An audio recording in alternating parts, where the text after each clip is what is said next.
Today we're looking at the Canon G15, the latest compact in Canon's Powershot series.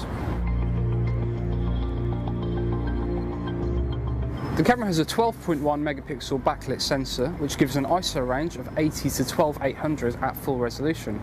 In front of this, there's a 28 to 140mm lens with a bright aperture of f1.8 to 2.8.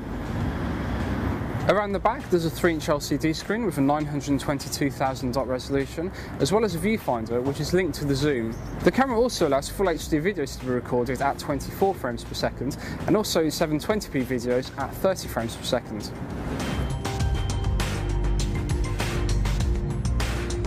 Images can be captured in both RAW and JPEG formats, and there's also full manual control over exposure. Canon's also fitted the camera with an electronic level function, which means that you can really frame your images accurately. Although the camera is built really well, it's lighter than expected, and it's also thinner than the G12 before it, on account of it not having an articulated LCD screen anymore. On the top plate there's a small pop-up flash, as well as a hot shoe next to it for external units such as speedlight flash guns. There's also a mode dial and an exposure compensation dial, a power button with a zoom collar around it, and also the power switch itself.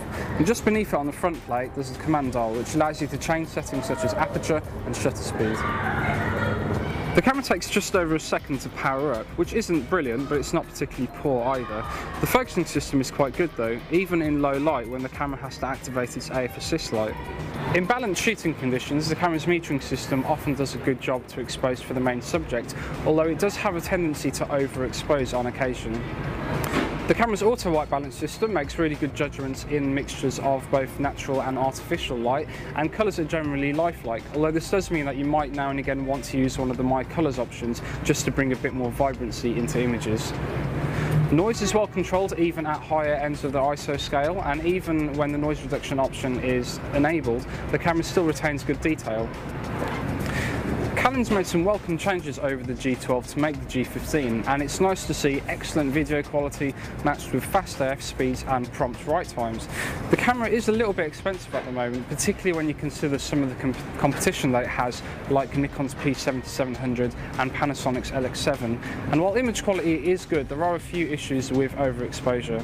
Anyway, if you want to read the full review, why don't you head over to whatdigitalcamera.com.